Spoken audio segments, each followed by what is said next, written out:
Donc, la personne aussi qui va donner avec cet amour dont c'est un amour qui provient de la rahma. Cette personne-là va rechercher la satisfaction de celui dont la rahma provient. Là, c'est plus pareil. Là, c'est plus la même histoire. Là, tu vas combattre ton ego. Là, tu vas avoir des situations où ce que maintenant, tu vas chercher à ce que lui, il est satisfait de toi. Et dans cet état, la personne va rechercher ce qui lui manque, pas dans son conjoint, mais dans lui-même, dans sa personne à elle-même. Allah, je veux être une meilleure version. Et c'est pour ça qu'il donne avec rahma à son conjoint, à l'autre, à ses enfants, à ses voisins. C'est pour ça. Parce que le but est de purifier son âme avec des œuvres qui sont pieuses.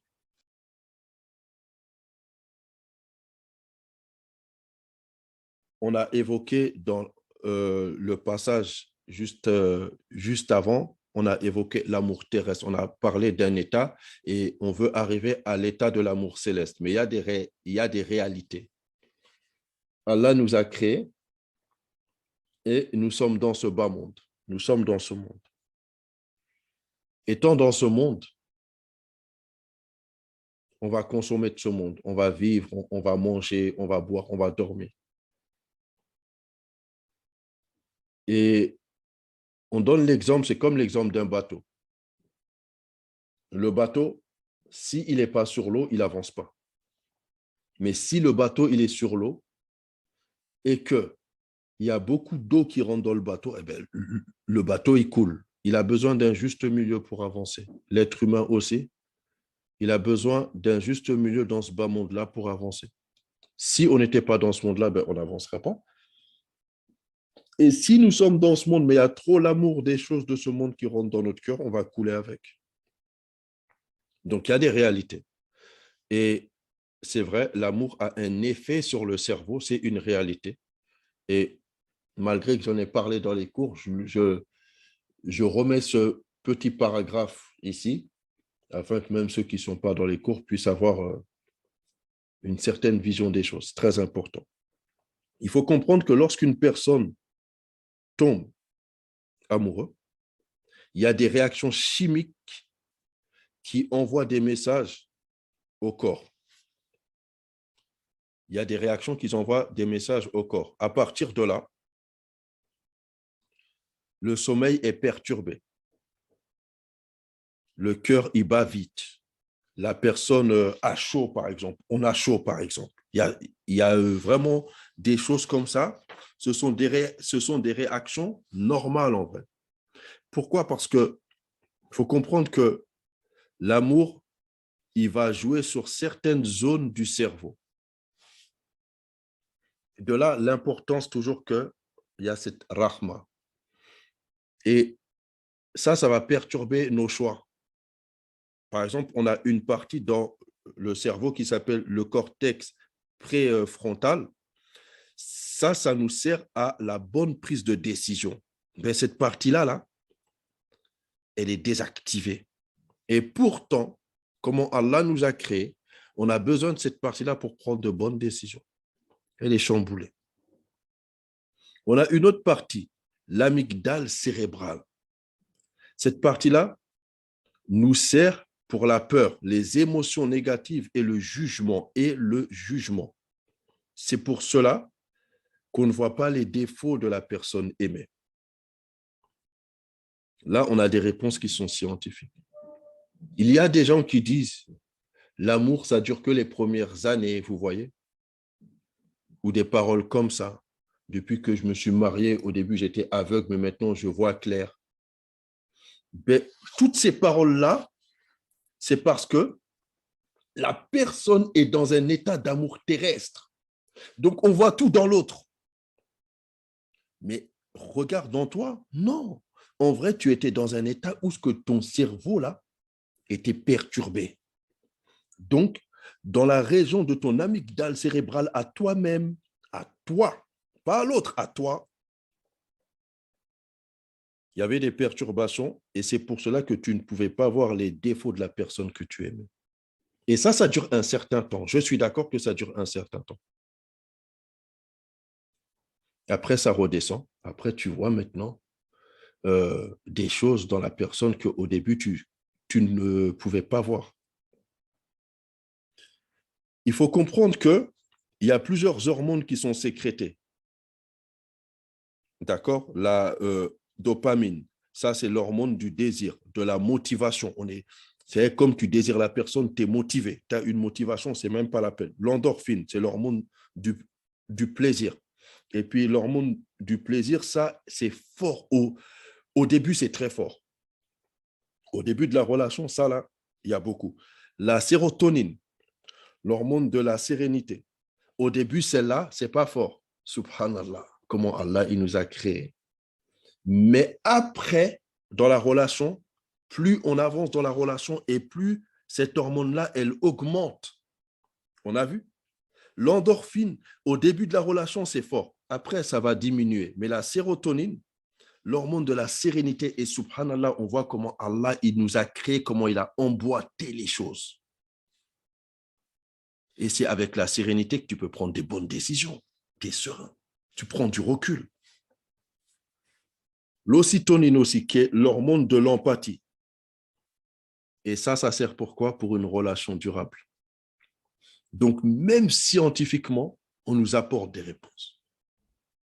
Mais si je ne fais pas l'effort de me regarder moi-même et que je fais que de pointer l'autre du doigt, ben, je ne peux pas avancer moi-même. En fait. Je suis comme ce bateau-là qui est bloqué de toutes choses. Bien sûr, on ne va pas rester longtemps dessus.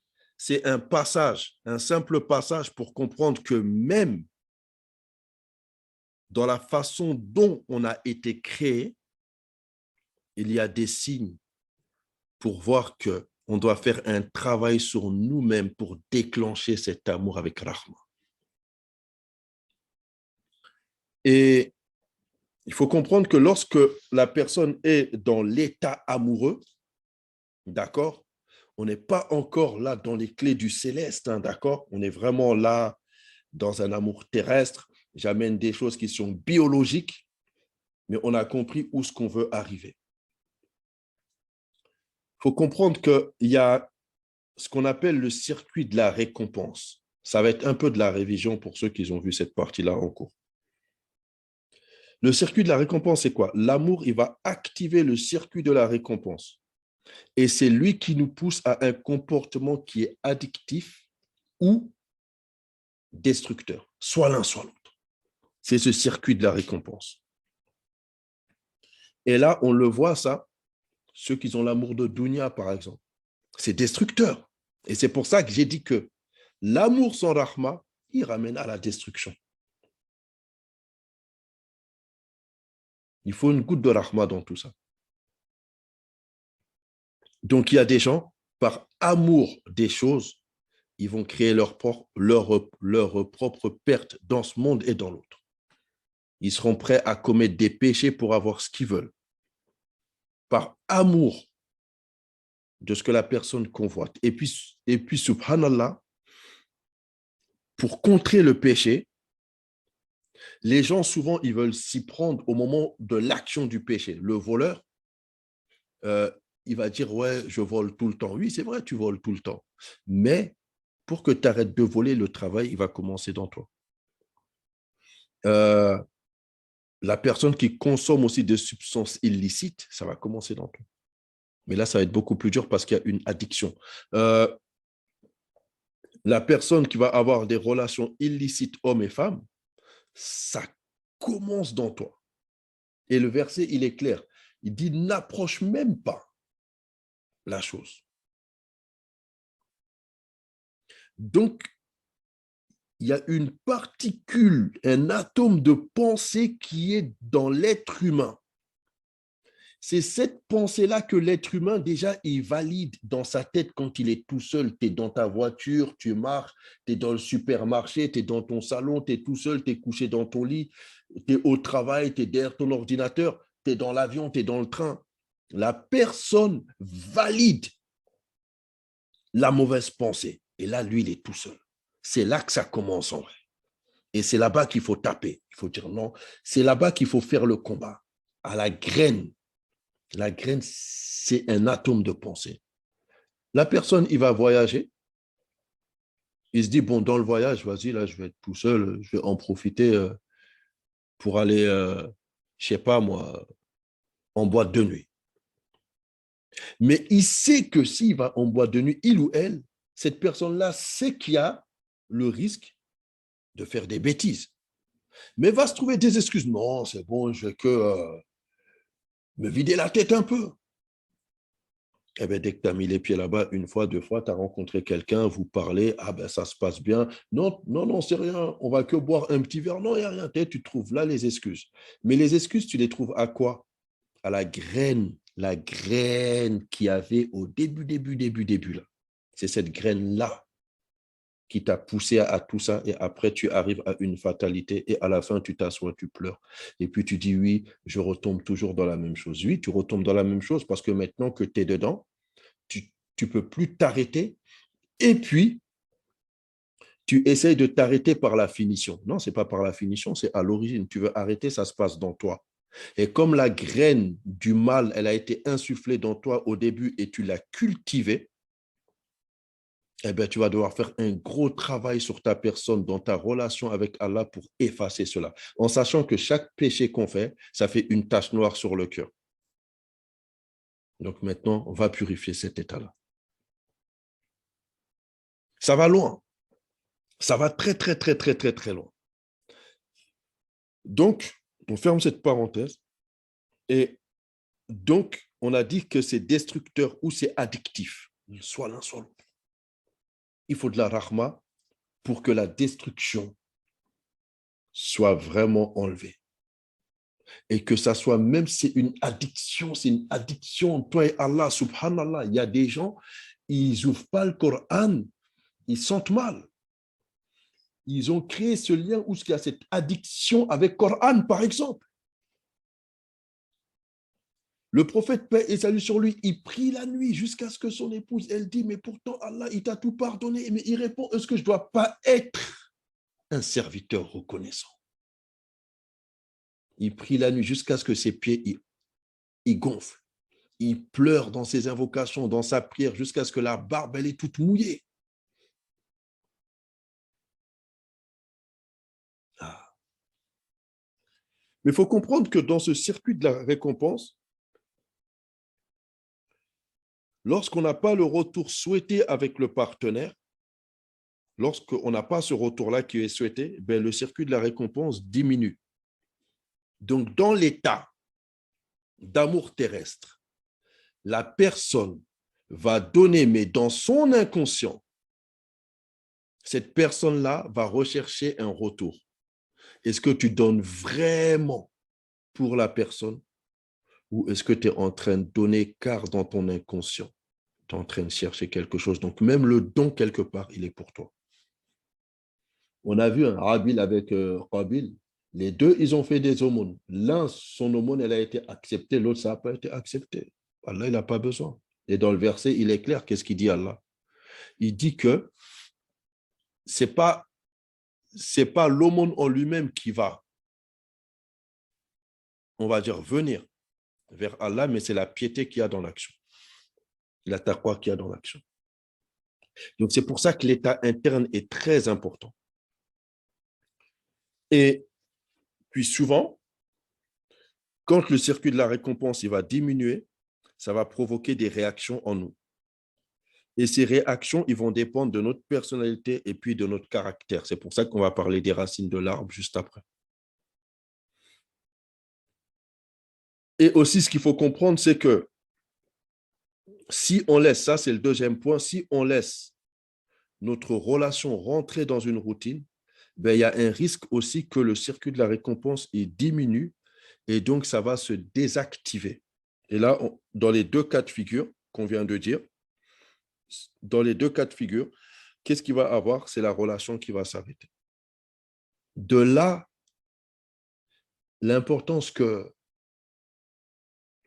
avec les enfants ou les conjoints, vous voyez, avec les gens avec qui tu vas vivre, les parents, faire, faire, faire des petits cadeaux. Le cadeau, ce n'est pas forcément tu vas acheter quelque chose d'une certaine valeur. Des gestes simples, un geste tout simple. Je donne un exemple parce que moi, je suis un homme, hein, donc je vais donner l'exemple du côté homme. Madame, elle est fatiguée. Il y a un peu de vaisselle. Elle te dit, est-ce que tu peux faire le peu de vaisselle qu'il y a? Tu lui fais la vaisselle et puis, je ne sais pas, tu achètes un petit fraisier, tu le poses à côté, voilà, tout est propre. Tu as rajouté le tout petit geste. En vrai, ce geste-là, le fraisier, il est à 2 euros, 2,50 € en soi. Mais c'est le geste qui va compter. Elle t'a demandé ça, vas-y, repose-toi, je fais. Après, moi, je donne l'exemple en tant qu'homme parce que je suis un homme, donc c'est facile de trouver les exemples du côté homme, mais du côté des femmes aussi, hein, vice-versa, dans l'autre sens, d'accord? Là, je n'ai pas d'exemple, mais dans l'autre sens. Eh bien, ça maintient ce circuit de la récompense quelque part, parce que Allah l'a mis en nous. Et quand on va regarder dans le comportement prophétique, il avait toutes ces manières-là dans son foyer, malgré qu'ils ont passé des épreuves, malgré qu'ils ont passé des étapes, malgré qu'il était le prophète, donc c'est-à-dire il avait des gros problèmes à l'extérieur. Donc on doit vérifier cela, on doit faire attention à cela. Et ce qui va permettre d'entretenir ce circuit-là, comme j'ai dit, c'est les petites attentions. Ce n'est pas l'ego, c'est des petites attentions. Des petites attentions. Et là, dans ce cours-là, on n'a pas le temps de rentrer dans ces détails-là, mais il y a des visions qui sont propres aux hommes, il y a des visions qui sont propres aux femmes. Il faut apprendre l'un et l'autre à se connaître, c'est-à-dire l'homme apprend à comprendre euh, le fonctionnement du cerveau féminin, parce qu'il y a vraiment un cerveau féminin, et la femme apprend à comprendre le fonctionnement du cerveau masculin. Il faut apprendre à le comprendre parce qu'on est amené à vivre ensemble. Donc, il faut comprendre les fonctionnements. Et ces fonctionnements-là, lorsqu'on va apprendre à les comprendre, ça va nous permettre de créer de l'harmonie et de faire des choses énormes parce que, wallah, dans la Oumma, il y a un potentiel énorme, mais il est mal exploité. Les frères et les sœurs se mettent des coups de bâton les uns sur les autres. Alors que si on arrive à exploiter cela, ça va, subhanallah, les résultats, ils vont être énormes, aucun doute. Mais ce qu'il faut comprendre, là, on est toujours dans le cerveau, c'est grâce au cortex cérébral qu'on peut faire évoluer l'amour. Donc, wallah, Allah, il nous a créés parfaitement. Pourquoi? Parce que le cortex cérébral, il nous permet d'intelliger. Il nous permet de gamberger. Tu vas réfléchir, tu vas intelliger. Et là, on voit, rien que dans ce petit passage, hein, bien sûr, nous, en cours, on a fait 1 heure que sur ça, mais rien que là, dans ce petit passage, c'est censé nous éclaircir un peu sur notre état à nous-mêmes. Et c'est important pour moi de donner ces exemples-là, car dire non, il faut revenir vers Allah, mais sans passer par les réalités de ce bas monde, c'est un peu jeter les gens dans le désert et dire non, vas-y, t'inquiète pas, si jamais tu trouves de l'eau, tu vas t'en sortir. Mais l'eau, où elle est? Il ne sait pas. Il ne sait pas l'eau où elle est. Et la base, déjà, c'est de savoir où il y a l'eau, comme ça, on part creuser là-bas. Alhamdulillah, de ce petit passage, on comprend que nous sommes créés d'une manière parfaite. Allah nous a créés d'une manière parfaite. Mais dans la façon dont il nous a créés, il y a notre propre épreuve à nous-mêmes dedans. Parce que ton cerveau, il va être en fusion, il va être en ébullition dans les premières années. Il y a des choses que tu ne vas pas voir, que tu vas voir par la suite.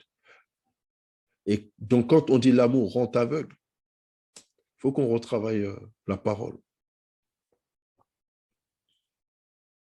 Et il y a des gens qui vont dire, oui, au début, je ne voyais pas ces défauts, mais maintenant, je les vois. Ou sinon, au début, non, franchement, il ou elle était très bien, il était bien, elle était très bien. Non, au début, mais je te raconte même pas.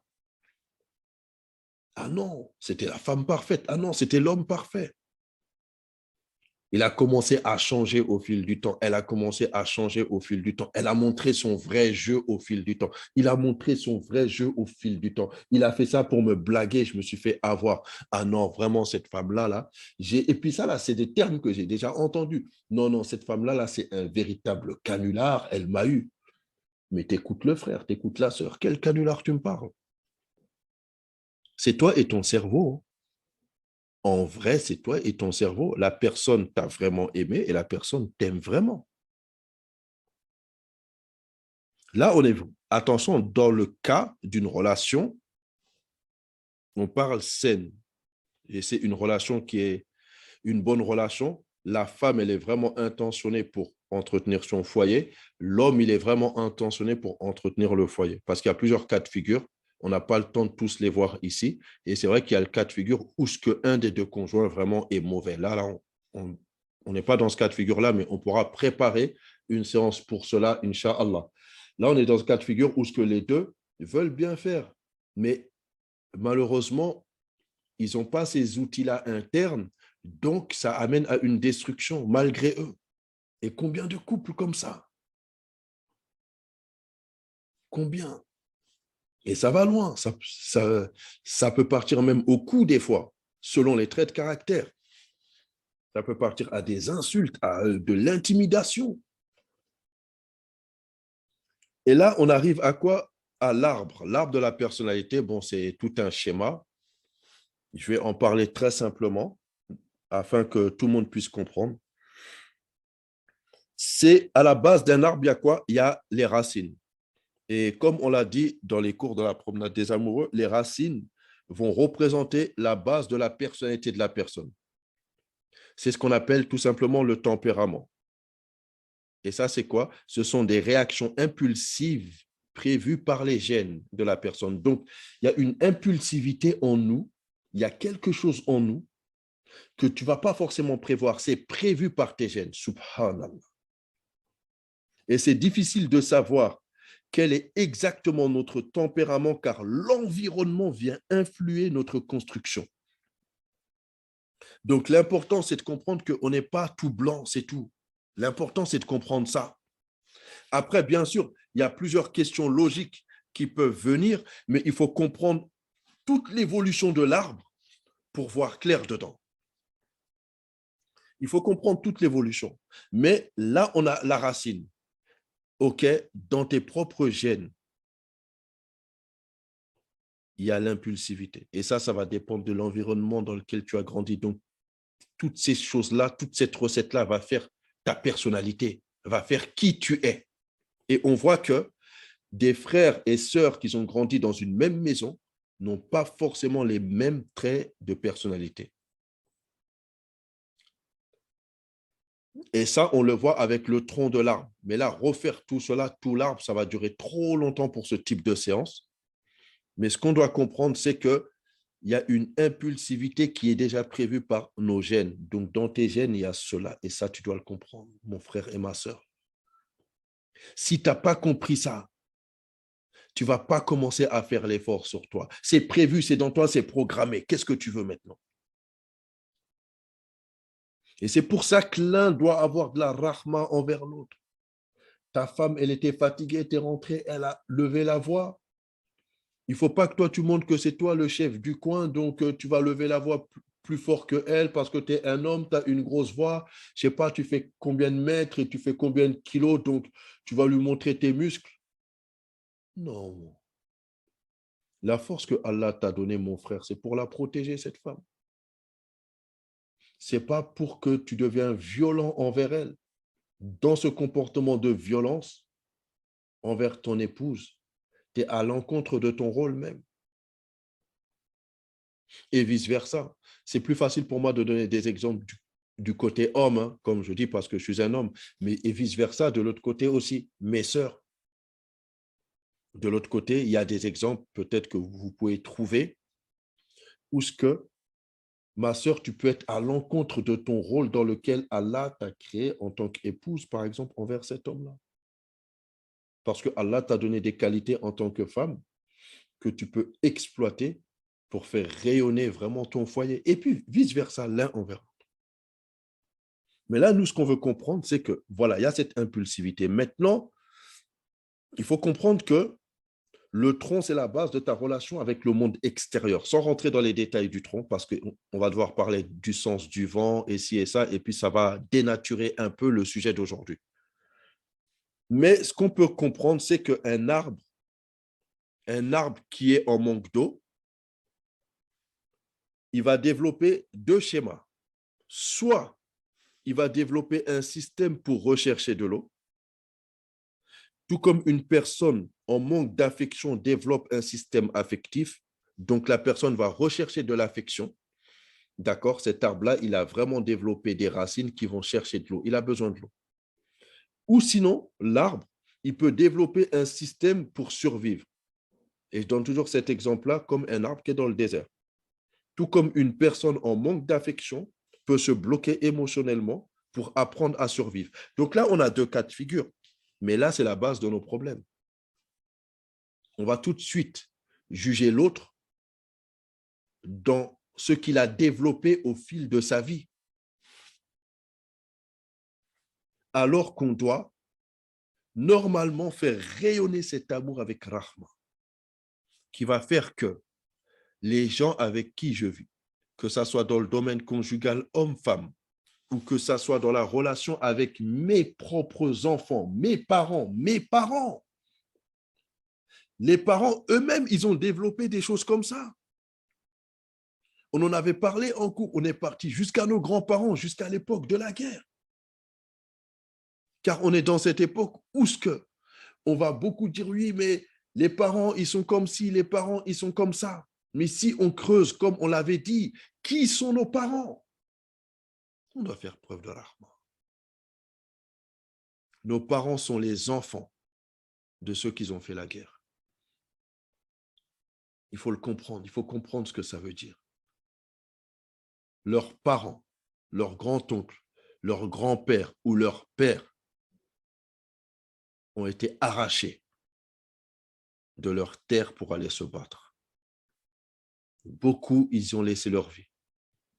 Ceux qui sont rentrés dans les villages, ils n'ont pas eu de suivi psychologique. Quelqu'un qui fait la guerre, là, qui va dans les pays où il y a la guerre, il tue des gens, il voit des morts, il voit des corps décapités. Quand il revient en ville, il est suivi. Il est suivi parce qu'il peut péter un plomb. Ces gens-là, ils ont été laissés dans la brousse, livrés à eux-mêmes. Combien de séquelles? Il éduque sa famille comme ça. Nos parents sont les enfants de ces gens-là. En plus de cela, après, ils ont quitté leur terre pour venir dans les pays occidentaux pour chercher de l'argent encore. Donc, ils se sont encore déracinés. Mais bien sûr qu'ils ont des séquelles, mais bien sûr qu'ils ont des manquements. Bien sûr. Nous, aujourd'hui, ils sont débrouillés, bien sûr, avec tous leurs manquements. Je ne suis pas en train de les défendre, mais avec tous leurs manquements, ils ont essayé de faire ce qu'ils peuvent. C'est une généralité. Là, on n'est pas dans du cas par cas, et puis on ne pourra pas être dans du cas par cas. Mais dans cette généralité-là, il y a notre génération à nous, tous les enfants qui viennent de ces parents, aujourd'hui qu'ils ont encore des enfants. Et des fois, on critique nos parents. On critique nos parents sur la base de ce qu'on n'a pas reçu. Mais on ne va pas plus loin dans l'histoire pour voir qu'eux-mêmes, ils ont un statut de victime. Et eux-mêmes, ils le contiennent en eux. Et il suffit des fois de faire quelques efforts, d'arriver à les faire sourire, de s'asseoir avec eux. Et là, petit à petit, ils déballent leur vie. Des fois, tu as des parents, jamais ils parlent de leur enfance, tellement les traumatismes, tellement ils ont développé cet exemple de l'arbre qui est dans le désert, qui s'est bloqué émotionnellement. Et c'est normal, il est bloqué émotionnellement. On a arraché leurs parents. Il n'y a pas de CMU, il n'y a pas de RSA. Les gens qu'on va prendre pour aller se battre sont les gens qui font vivre les maisons. Ils ne sont pas vieux, ils ne sont pas trop jeunes. Ils sont dans l'âge qu'il faut, ils sont en forme, ils sont en condition qu'il faut. Ils ne sont pas infirmes. C'est eux qui font vivre les maisons. C'est eux qu'on a pris, qu'on a déportés et qu'on a appelés par la suite les tirailleurs sénégalais. Aujourd'hui, nous, on a une base, on a fait des études, on sait lire, on sait écrire. Beaucoup, ils ont le bac plus je ne sais pas combien. Ça doit nous servir. On a fait un peu d'histoire. Ça doit nous servir pour prendre du recul. Chercher en toi qui toi tu es vraiment. Et qu'est-ce que tu peux apporter. Et c'est pour ça que je dis ça, c'est la base de nos problèmes. Pas que la base de nos problèmes, hommes et femmes. Hein. Là, on va plus loin. La base de nos problèmes dans l'éducation avec nos enfants. La base de nos problèmes dans la relation avec nos parents. La base de nos problèmes, tout simplement.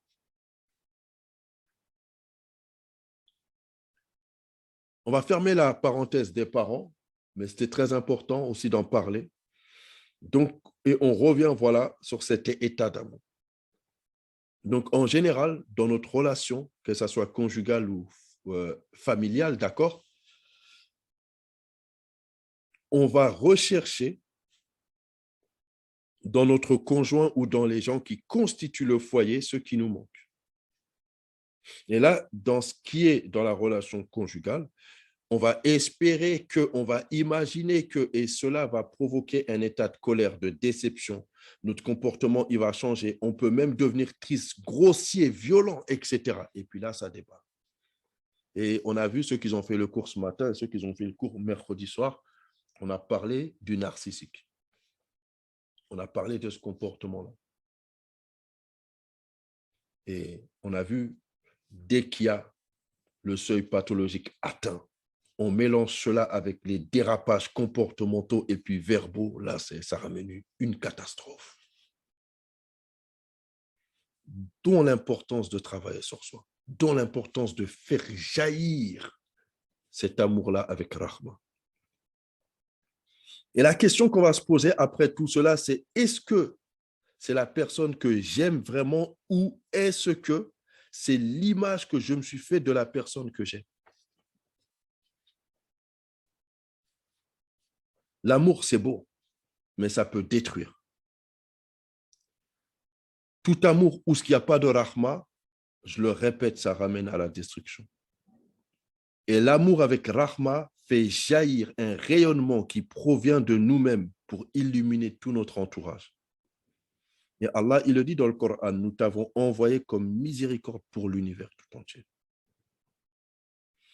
Là, il a employé le terme rahmatan, illa rahmatan, lil alamin.